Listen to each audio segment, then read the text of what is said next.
আসসালামু আলাইকুম, স্বাগত জানাচ্ছি চ্যানেল আই সংবাদে। আমি রিদিতা রেজা। শুরুতেই জানিয়ে দিচ্ছি সুপার ফ্রেশ ফর্টিফাইড সয়াবিন তেল সংবাদ শিরোনাম।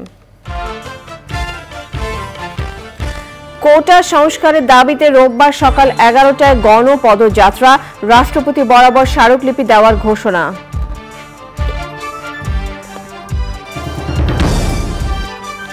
দু 2025 জুলাই থেকে কার্যকর হবে পেনশনের প্রত্যয় স্কিম, জানালেন কাদের। আলোচনায় শিগগিরই সমস্যা সমাধানে আশা।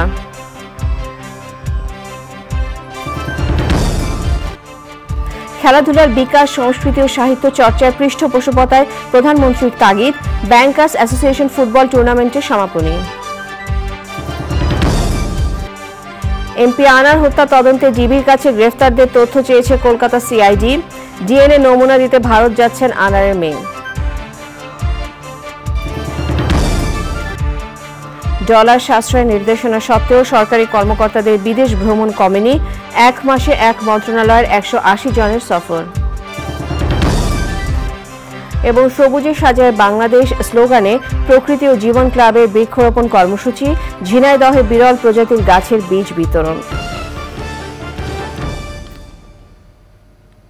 এছাড়া নিটল ডাটা বিশেষ সংবাদে যা থাকছে।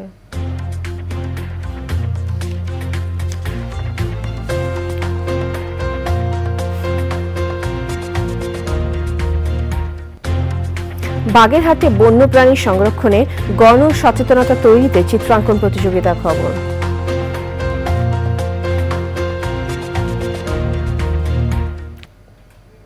সংবাদ শিরোনামগুলো জানাচ্ছিলাম। এখনকার এই সংবাদ আয়োজন একই সঙ্গে চ্যানেল আই এর ইউটিউব চ্যানেল এবং চ্যানেল আই এর ওটিটি প্ল্যাটফর্ম আই স্ক্রিনে লাইভ স্ট্রিম হচ্ছে। এবারে বিস্তারিত। কোটা সংস্কারের দাবিতে রোববার গণপদযাত্রা কর্মসূচি ঘোষণা করেছে বৈষম্য বিরোধী শিক্ষার্থী আন্দোলন। সকাল 11টায় শুরু হবে পদযাত্রা।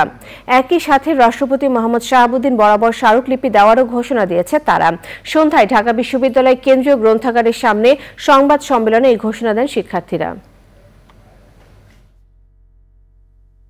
আগামীকাল আমাদের কর্মসূচি থাকবে গণপ্রজাতন্ত্রী বাংলাদেশ সরকারের জাতীয় সংসদে জরুরি অধিবেশন ডেকে সরকারি সকল চাকরিতে, সকল গ্রেডের সকল চাকরিতে কোটার যৌক্তিক সংস্কারের লক্ষ্যে মহামান্য রাষ্ট্রপতি বরাবর স্মারকলিপি প্রদান এবং গণপদযাত্রা। সেই আন্দোলন চলবে। আমাদের কর্মসূচিতে হয়তো ভিন্নতা আসবে, কিন্তু আমরা কিন্তু মাঠে আমাদের রাজপথে আমাদের উপস্থিতি জানান দেব। এবং যদি আমাদের দাবি আদায় না হয়, আমরা বৃহত্তর গণ আন্দোলনের প্রস্তুতি নিচ্ছি। জনগণকে সাথে নিয়ে, সমাজের সকল শ্রেণী পেশার মানুষ, স্কুল কলেজের শিক্ষার্থী সহ সকলকে সাথে নিয়ে কিন্তু আমরা আন্দোলনে নামতে বাধ্য হব। রাজধানীর শাহবাগে পুলিশের সরকারি কাজে বাধা দেওয়া ও টহল গাড়ি ভাঙচুরের অভিযোগে কোটা সংস্কারের দাবিতে আন্দোলনকারীদের বিরুদ্ধে মামলা করেছে পুলিশ। তবে মামলায় কোনো শিক্ষার্থীর নাম উল্লেখ করা হয়নি। রাস্তা অবরোধ করা হলে আইনশৃঙ্খলা রক্ষাকারী বাহিনী কঠোর অবস্থানে যাবে বলে সতর্ক করেছে পুলিশ। ডিএমপি বলেছে আন্দোলনের সুযোগ নিতে চাইছে অনুপ্রবেশকারীরা। এই ধরনের যখন কোনো মুভমেন্ট হয় তখন কিন্তু অনুপ্রবেশকারীরা এটির মধ্যে চলে আসে, কারণ তারা এটির সুযোগ তো তারা নিতেই চাইবে। বাই দিস টাইম এটির মধ্যে আছে, অবজারভেশনও আছে যে এটির মধ্যে কিন্তু অনুপ্রবেশকারীরা আছে। যদিও সংখ্যাধিক্য তারা পছন্দ করে, তারাও তাদেরকে খুঁজেও বের করবে না, কিন্তু তারা আছে। তথ্য ও সম্প্রচার প্রতিমন্ত্রী মোহাম্মদ আলী আরাফাত বলেছেন, কোটার বিষয়ে সরকার যখন ইতিবাচক ভাবছে তখন কোটা আন্দোলনকারীরা বারবার তাদের দাবি পরিবর্তন করে বিভ্রান্ত করছে। তেজগাঁওয়ে ঢাকা জেলা আওয়ামী লীগ কার্যালয়ের সাম্প্রতিক বিষয়ে সাংবাদিকদের ব্রিফিংয়ে তিনি বলেন, আপিল বিভাগের রায়ের পর কোটা নিয়ে সরকারের কমিশন গঠনের সুযোগ নেই। কোটা সম্পর্কে অজ্ঞতার কারণে এক এক সময় এক এক দাবি করছেন আন্দোলনকারীরা। আন্দোলনের নামে কোনো দুরভিসন্ধি রয়েছে কিনা সে প্রশ্ন তুলেছেন তথ্য প্রতিমন্ত্রী। সরকারের যে অবস্থান এবং তাদের যে দাবি, এটি কিন্তু একই জায়গায় মিলে গেছে। তারাও সরকারি পরিপত্র পুনর্বহাল চেয়েছে, সরকারও সেটার জন্য আইনি লড়াই করছে এবং সেটি পুনর্বহাল হয়েছে। এবং সরকার আদালতে বলছে যে এই কোটা বিষয় কি রেশিওতে হবে, যদি সংস্কার হয় বা না হয়, বা যদি হয় যাই হোক, এই এখতিয়ার নির্বাহী বিভাগের, এটি আদালতের নয়। কিন্তু সরকার এই তর্ক করছে আদালতে, এটি সংসদেরও নয়। কাজে আপনারা যেটি চাচ্ছেন তার সাথে সরকারের অবস্থান সংগতিপূর্ণ, কিন্তু আমার ধারণা কিছু মানুষ হয়তো এখানে তাদেরকে বিভ্রান্ত করে সাধারণ ছাত্রছাত্রীদের এই আবেগটাকে যে আবেগকে আমি মূল্যায়ন করতে চাই, ইতিবাচকভাবে নিতে চাই, আবেগকে আমি শ্রদ্ধাও করতে চাই, সেই আবেগকে ব্যবহার করে তাদেরকে বিভ্রান্ত করার অপচেষ্টা নিচ্ছে। বিএনপি স্থায়ী কমিটির সদস্য মির্জা আব্বাস বলেছেন, কোটা সংস্কার আন্দোলন নিয়ে বিএনপির নাম জড়ানো সরকারের নতুন চক্রান্ত। কোটা আন্দোলনে শিক্ষার্থীদের প্রতি বিএনপির পূর্ণ সমর্থন রয়েছে বলেও তিনি জানান। ঢাকা উত্তর ও দক্ষিণ বিএনপির নতুন কমিটির সদস্যদের নিয়ে বিএনপির প্রতিষ্ঠাতা জিয়াউর রহমানের কবরে শ্রদ্ধা নিবেদন করে মির্জা আব্বাস আরও বলেন, দেশকে ধ্বংস করে দিয়ে সরকার এখন পরনির্ভরশীল, নিজের দেশের সিদ্ধান্ত পাশের দেশের মাধ্যমে নিচ্ছে। উল্লেখ করে তিনি বলেন, এটি দেশের স্বাধীনতার ভাবমূর্তি ক্ষুণ্ণ করছে। নতুন কমিটি সরকার পতন আন্দোলনে রাজপথে জোরালো ভূমিকা রাখবে বলে আশা প্রকাশ করেন বিএনপি নেতারা।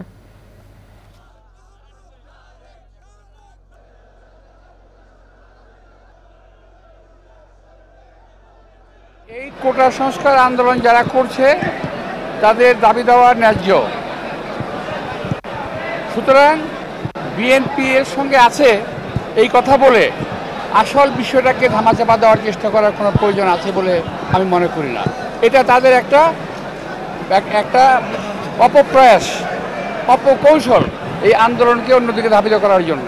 আন্দোলন ব্যর্থ হয় নাই, বরং সরকার আন্দোলনকে নস্যাৎ করার একটা চেষ্টা করতেছে। এই সরকার যদি ক্ষমতায় থাকে এই দেশের স্বাধীনতা সার্বভৌমত্ব গণতন্ত্র কিছুই থাকবে না। সুতরাং এই হায়নার হাত থেকে আমাদের দেশকে বাঁচাতে হবে।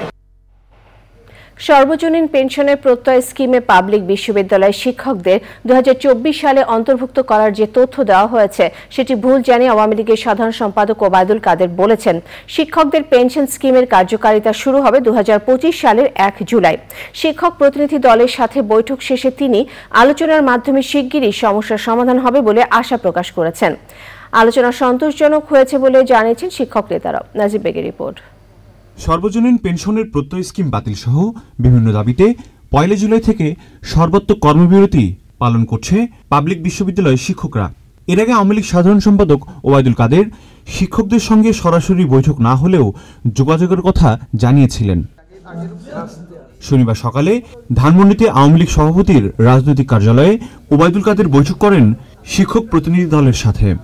ঘণ্টাখানেকের বৈঠক শেষে বাংলাদেশ বিশ্ববিদ্যালয় শিক্ষক সমিতি ফেডারেশনের মহাসচিব অধ্যাপক নিজামুল হক ভূঁইয়ার কাছে প্রশ্ন ছিল, আলোচনা ফলপ্রসূ হয়েছে কিনা। 3 দফা দাবি, সেটা দাবি নিয়ে আলোচনা হয়েছে। তো আমরা সেটা আমাদের শিক্ষক সমিতি যেহেতু ফেডারেশন আছে, ফেডারেশনে কথা বলে তারপর আপনাদের সাথে আমরা কথা বলবো। ভালো আলোচনা হয়েছে। পরে সংবাদ সম্মেলনে ওবায়দুল কাদের বলেন, শিক্ষকদের কর্মসূচি প্রত্যাহারের আহ্বান জানানো হয়েছে। পেনশন স্কিমে অন্তর্ভুক্ত করা 2024 থেকে যোগদানে যে তথ্য দেয়া হয়েছে তা সঠিক। সবার পেনশন স্কিমে অন্তর্ভুক্ত করার তারিখ হচ্ছে 1 জুলাই 2025। আমরা বিশ্ববিদ্যালয়ের শিক্ষকদের কর্মবিরতি কর্মসূচি প্রত্যাহার করার জন্য অনুরোধ করেছি। কোটা আন্দোলনের অনেক দাবি রাষ্ট্র পরিচালনার মূলনীতি বিরোধী জানিয়ে ওবায়দুল কাদের বলেন, জনভোগান্তি পারালে আইন তার নিজস্ব গতিতে চলবে। রাষ্ট্র পরিচালনার মূলনীতি বিরোধী। নাজিব বেগ, চ্যানেল আই, ঢাকা। ছেলেমেয়েরা যেন খেলাধুলায় আরও পারদর্শী হয়ে গড়ে ওঠে সেজন্য বর্তমান সরকারের উদ্যোগের কথা তুলে ধরে প্রধানমন্ত্রী শেখ হাসিনা প্রত্যাশা করেন, খেলাধুলা, সাহিত্য ও সাংস্কৃতিক চর্চার মাধ্যমে উদ্যমী নতুন প্রজন্ম গড়ে উঠবে। ঢাকা আর্মি স্টেডিয়ামে আন্তঃব্যাংক ফুটবল টুর্নামেন্টের সমাপনী অনুষ্ঠানে প্রধানমন্ত্রী বলেন, খেলাধুলা সহ সব দিক থেকে যেন দেশ এগিয়ে যায় সেভাবেই সরকার কাজ করছে। আন্তঃব্যাংক ফুটবল টুর্নামেন্টে স্ট্যান্ডার্ড ব্যাংককে 2-0 গোলে হারিয়ে চ্যাম্পিয়ন হয়েছে ইসলামী ব্যাংক।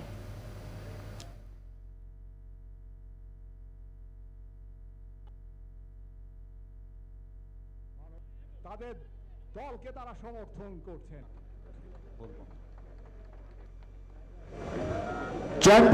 খেলাধুলা, সংস্কৃতি চর্চা, সাহিত্য চর্চা এগুলি পৃষ্ঠপোষকতা ছাড়া কখনো হয় না। তো আজকে আমি ধন্যবাদ জানাই আমাদের বাংলাদেশ অ্যাসোসিয়েশন অফ ব্যাংকে যে তারা আজকে এই দায়িত্বটা নিয়েছেন। ফুটবল টুর্নামেন্ট হলো, সাথে সাথে আরও অনেক খেলা হবে। এবং এই যে 35টা ব্যাংক, তাদের যে টিম তৈরি হয়ে গেল, আর এই টিম সারা বাংলাদেশে খেলে আমি মনে করি ফুটবলে একটা নতুন যুগের সূচনা হলো, যে আমাদের খেলাধুলা আরও বেশি মানুষ সম্পৃক্ত হবে। আমাদের মেয়েরা একসময় ফুটবল খেলা আমরা যখন শুরু করেছিলাম 96 সালে অনেক বাধার সম্মুখীন হয়েছিলাম। এখন সারা বাংলাদেশে Bangamata football gold cup tournament এবং বঙ্গবন্ধু শেখ মুজিব ফুটবল টুর্নামেন্ট ছেলেদের এবং মেয়েদের এই প্রতিযোগিতা হচ্ছে। সেখান থেকেই ধীরে ধীরে আজকে খেলোয়াড় উঠে আসছে এবং তারা শুধু দেশ না, দেশের মাটি পার হয়ে আন্তর্জাতিক পর্যায়েও বাংলাদেশের জন্য মর্যাদা বয়ে নিয়ে আসছে। অর্থাৎ এই যে বাংলাদেশকে খেলাধুলার মাধ্যমে বিশ্বের কাছে তুলে ধরা, এটাও করছে। এমপি আনার হত্যা তদন্তে সহায়তার জন্য ঢাকা গোয়েন্দাদের কাছে গ্রেফতার আসামিদের ব্যাপারে সুনির্দিষ্ট তথ্য চেয়েছে কলকাতা সিআইডি। ডিএনএ নমুনা দিতে কলকাতা যাচ্ছেন এমপি আনারের মেয়ে সহ স্বজনরা। Enamul Kabir রূপমের report. Kolkata new town এলাকার সঞ্জীবা গার্ডেনের বাসায় এমপি আনারকে হত্যা করা হয়েছে বলে গোয়েন্দাদের কাছে তথ্য উপাত্ত এবং হত্যাকারীদের স্বীকারোক্তি থাকলেও এমপি আনোয়ারুল আজিমের মৃতদেহের কোনো খোঁজ পাওয়া যায়নি এখনও। ঢাকায় অপহরণ মামলা আর কলকাতায় হত্যা মামলার তদন্ত চলছে। এরই মধ্যে তদন্ত কাজ প্রায় শেষ পর্যায়ে বলে ভারতের গণমাধ্যমে দাবি করেছেন কলকাতার তদন্তকারীরা। তারা আসামিদের ব্যাপারে কিছু তথ্য চেয়ে চিঠি দিয়েছেন ঢাকার গোয়েন্দাদের কাছে। ন্যাশনাল সেন্ট্রাল ব্যুরো এনসিবির মাধ্যমে ওই চিঠি এসে পৌঁছেছে তদন্তকারী ডিবির কাছে। তারা আমাদের কাছে কিছু তথ্যপত্র চেয়েছে এনসিবির মাধ্যমে। এই চিঠিটা আমরা পেয়েছি। আমরা যেটা যাদের যাওয়ার মতো সেটা আমরা তাদেরকে দিয়ে হেল্প করব। আমাদের পার্টে যে বিষয়গুলি আমরা মনে করি মামলা, আমাদের তদন্ত থেমে নেই। আমাদের ডিবি টিম তারা কাজ করছে, বিভিন্ন তথ্যপত্র সংগ্রহ করছে এবং তারা যে আদালতে 164 করছে সেগুলো আমরা পর্যালোচনা করছি। এর সাথে আরও কারা কারা জড়িত সেটিকে আমরা খেয়াল করে নিচ্ছি এবং আমরা পরিষ্কারভাবে একটা কথা বলেছি যে কেউ তদন্তে যদি যারা তাদের বিরুদ্ধে তথ্যপত্র আসবে, প্রমাণ আসবে, তাদেরকে আমরা ডাকবো। অযথা আমরা কাউকে আমরা হয়রানিও করবো না, ডাকাডাকিও করবো না। ডিএনএ নমুনা দিতে যে কোনো সময় কলকাতা যাবেন এমপি আনারের মেয়ে ও ভাই। তারা যখন ডাকবে সে তখনই যাবে এবং অলরেডি তারা সাথে সাথে আমাদের এমপি আনারের মেয়ে রেগুলার কথাবার্তা হচ্ছে। আমার মনে হয় তারা উনি হয়তো শীঘ্রই চলে যাবে। ঢাকার গোয়েন্দারা বলছেন কয়েকজন সন্দেহভাজনকে তারা এখনও গোয়েন্দা হেফাজতে নিতে পারেননি। Enamul Kabir Rupam, channel I, Dhaka. Dollar সাশ্রয়ে সরকারি কর্মকর্তাদের বিদেশ সফর কমাতে সরকারের নেওয়া উদ্যোগ ভেস্তে গেছে। চ্যানেল আই এর অনুসন্ধানে দেখা গেছে গত এক মাসে এক মন্ত্রণালয় থেকে বিদেশ সফর করেছেন 150-এরও বেশি কর্মকর্তা। অন্য মন্ত্রণালয়গুলোর অবস্থা প্রায় একই, হরহামেশায় বিদেশ যাচ্ছেন তারা। বিস্তারিত জানাচ্ছেন রফিকুল বাশার। নিষেধাজ্ঞা থাকলেও সরকারি অর্থে সরকারি কর্মকর্তাদের বিদেশ যাওয়া থেমে নেই। নিয়ম এড়িয়ে নানা কৌশলে তারা বিদেশ যাচ্ছেন। সরকারি কর্মকর্তাদের বিদেশ সফর নিয়ে অনুসন্ধানে দেখা গেছে কেবল মে মাসেই বিদ্যুৎ বিভাগের 180 জন কর্মকর্তা বিদেশ যাওয়ার অনুমতি নিয়েছেন। জানুয়ারি থেকে জুন এই 6 মাসে বিদেশ সফর করেছেন এই বিভাগের 512 জন কর্মকর্তা। তারা ভারত, চীন, জাপান, যুক্তরাষ্ট্র, থাইল্যান্ড, ফিলিপাইন সহ বিভিন্ন দেশ ভ্রমণ করেছেন। এই সময়ে জ্বালানি বিভাগের 240 জন কর্মকর্তা বিদেশ ভ্রমণ করেছেন আর কৃষি মন্ত্রণালয়ের 132 জন। এই সময়ে বিদেশ যেতে স্বাস্থ্যসেবা বিভাগ থেকে অনুমতি নিয়েছেন 256 জন, স্বাস্থ্য, শিক্ষা ও পরিবার কল্যাণ বিভাগ থেকে 87 জন। এর মধ্যে অনেকে লিয়েনে ছুটি নিয়ে গিয়েছেন, কেউ 1 বছর, কেউ 1 মাস, আবার কেউ বা ছুটি নিয়েছেন 10, 20 বা 40 দিন পর্যন্ত।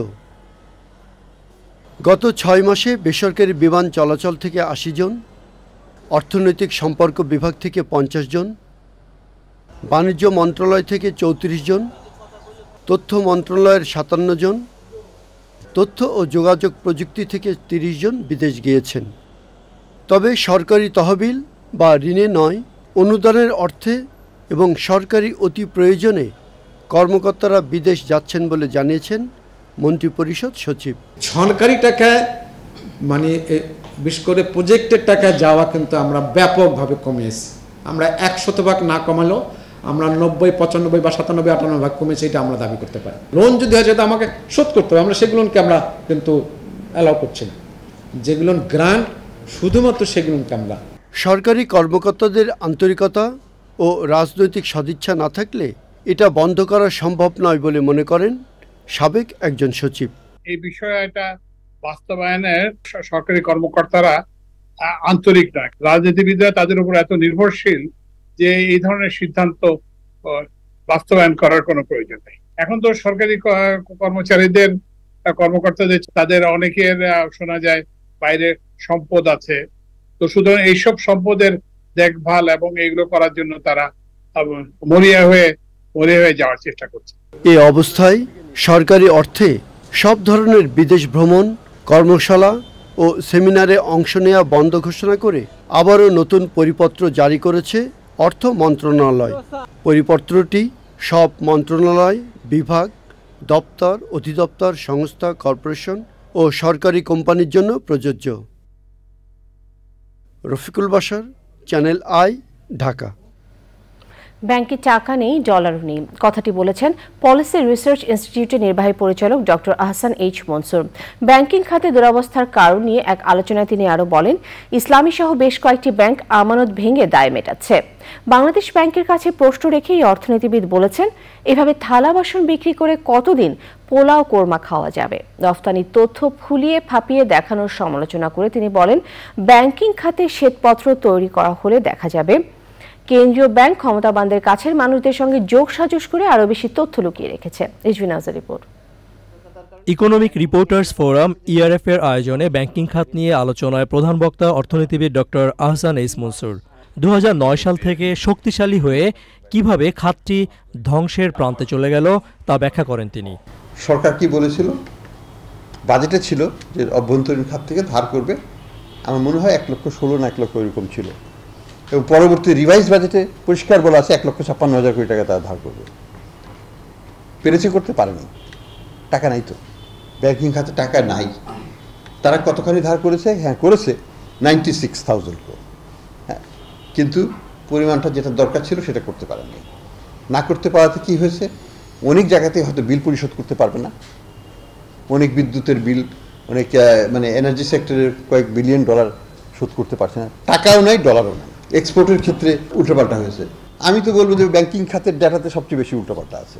কার্পেটের নিচে দিয়ে আমি ময়লা ঢেকে রাখতে পারি, কিন্তু ময়লাটা তো ঘরেই আছে, ময়লাটা তো দুর্গন্ধ ছড়াবেই, এটা তো আর আমি বের করতে পারি, এটা তো পরিষ্কার করা হয় নাই।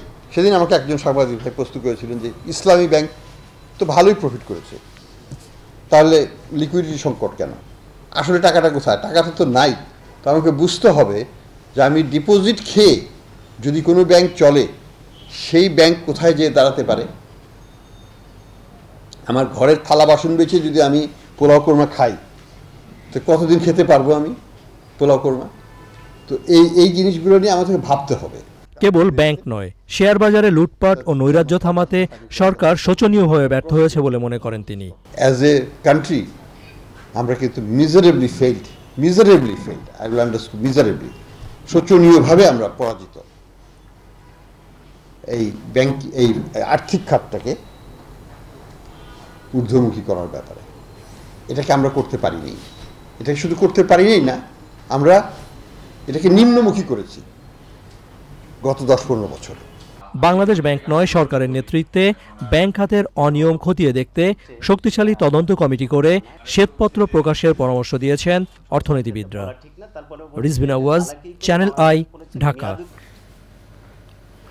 সবুজে সাজায় বাংলাদেশ স্লোগানকে ধারণ করে গত বছর বৃক্ষরোপণ কর্মসূচি করে দেশজুড়ে ব্যাপক সারা জায়গায় প্রকৃতি ও জীবন ফাউন্ডেশনের প্রকৃতি ও জীবন ক্লাব।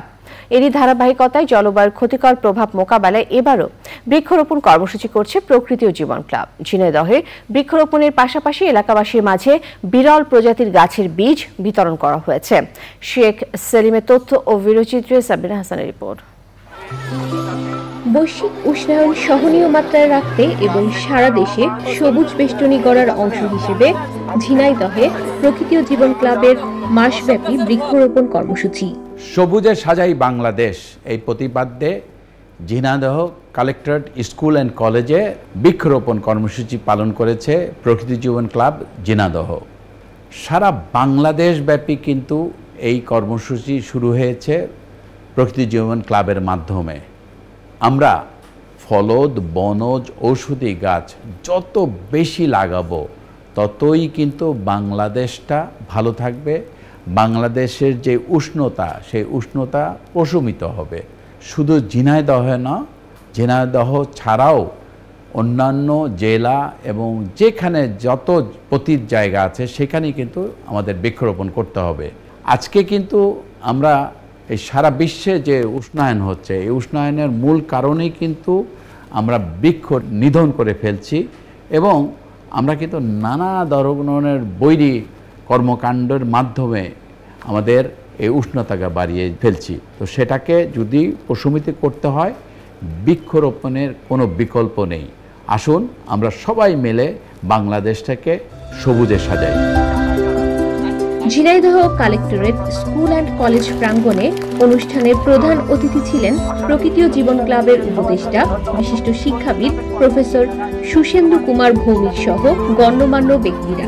যারা গাছ নিয়েছে তারা এর সদ্ব্যবহার পরিচর্যা করে আমাদের এই বাংলাকে আবার সেই শ্যামলী বাংলায় বা আমাদের শস্য শ্যামল বাংলায় রূপান্তর করবে তারা। শিক্ষার্থীদের মাঝে গাছের চারা ও বীজ বিতরণ সহ বৃক্ষরোপণের গুরুত্ব ও এর যথাযথ পরিচর্যা সম্পর্কে ধারণা দেন অতিথিরা। প্রত্যেকটি বাড়ি আঙিনায় একটি করে ফলজ গাছ কিংবা বনজ গাছ পৌঁছে দেওয়ার চেষ্টা করছি, যেন সঠিক পরিচর্যায় সেই গাছটি বেড়ে ওঠে। বৃক্ষ আমাদের শুধু ছায়া দেয় না, অক্সিজেন, ফুল, ফল সহ প্রকৃতির ভারসাম্যের ক্ষেত্রে বিশাল ভূমিকা রাখে। একটা গাছ লাগাবো, এর থেকে আরো সবাই দেখবে, তারাও আরো গাছ লাগাবে। বনায়নের যে কর্মসূচি সেটাই আমরা তাদের হাতে তুলে দিতে পেরেছি। গরমের সময় বৃক্ষর প্রয়োজন হয়, ঝড় বৃষ্টি বৃক্ষতে আমাদের অনেক উপকার করে। এইভাবে সবুজ পরিবেষ্টিত বাংলাদেশ গড়ে উঠুক। বৃক্ষরোপণ অভিযানের সূচনা হওয়ায় প্রকৃতি ও জীবন ক্লাবকে ধন্যবাদ জানিয়েছে Jhenaidah collectorate school and college কর্তৃপক্ষ। গাছের চারা নিয়ে শিক্ষার্থীরা র্যালি বের করে। প্রকৃতি ও জীবন ক্লাবের এমন উদ্যোগের প্রশংসা করেন স্থানীয় প্রকৃতিপ্রেমীরা। রোপণ করা গাছের পরিচর্যার বিষয়ে তদারকির কথা জানান আয়োজকরা। সাবরিনা হাসান, প্রকৃতি ও জীবন ডেস্ক, চ্যানেল আই। সময় হলো বিরতি নেবার। বিরতির পর আরো সংবাদের সাথে জানিয়ে ফিরব।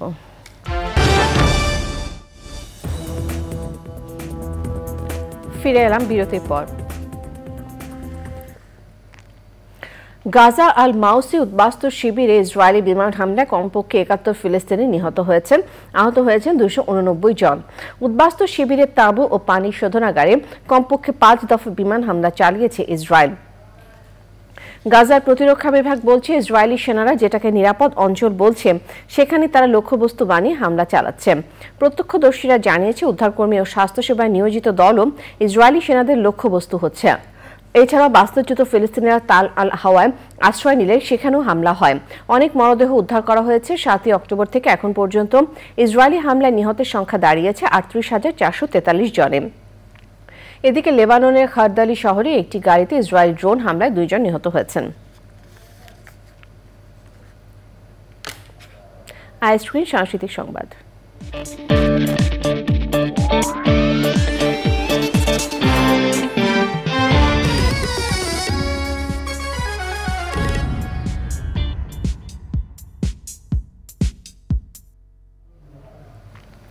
কানাডার টরন্টোতে হোপ ইউনাইটেড চার্চে অনুষ্ঠিত হয়েছে কণ্ঠশিল্পী লিলি ইসলামের একক রবীন্দ্রসঙ্গীত সন্ধ্যা। পাশাপাশি ছিল অন্যান্য শিল্পীদেরও গান এবং আবৃত্তি পরিবেশনা। কিবোর্ডে ছিলেন বিশিষ্ট সঙ্গীত পরিচালক জাহিদ হোসেন, তবলায় রনি পালমার, মন্দিরায় জনি ফ্রান্সিস গোমেজ, উপস্থাপনায় ছিলেন আহমেদ হোসেন এবং মনিমা শারমিন।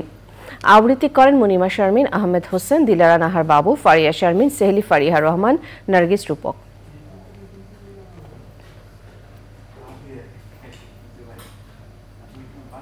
নিটল টাটা বিশেষ সংবাদ।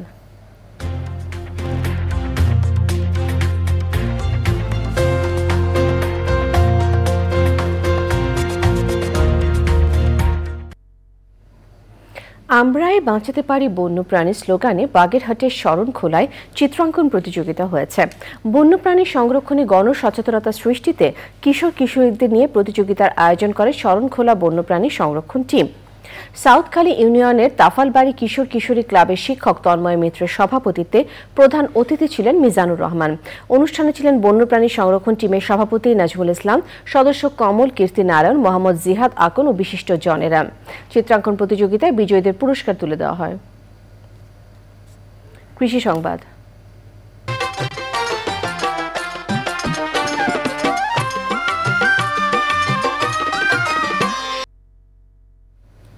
স্বাদ ও গুণগত মানে দেশ জুড়ে কদর রয়েছে নরসিংদীর পলাশ উপজেলার রাবানের মিষ্টি মধুর ঘোড়াশাল জাতের আনারসে। কোনো রাসায়নিক প্রয়োগ ছাড়াই আনারস চাষ করে ভালো ফলন পেয়েছেন কৃষক। ভালো দামে বিক্রি করতে পেরে লাভবানও তারা। প্রকৃতি সংবাদ।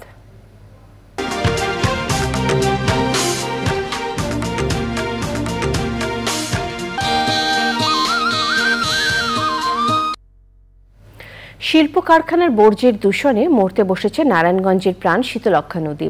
এ উপলক্ষে আলোচনা সভায় বক্তারা বলেন, নদী দূষণ কমাতে সব শিল্প প্রতিষ্ঠানে ইটিপি প্ল্যান্ট শতভাগ নিশ্চিত করা জরুরি।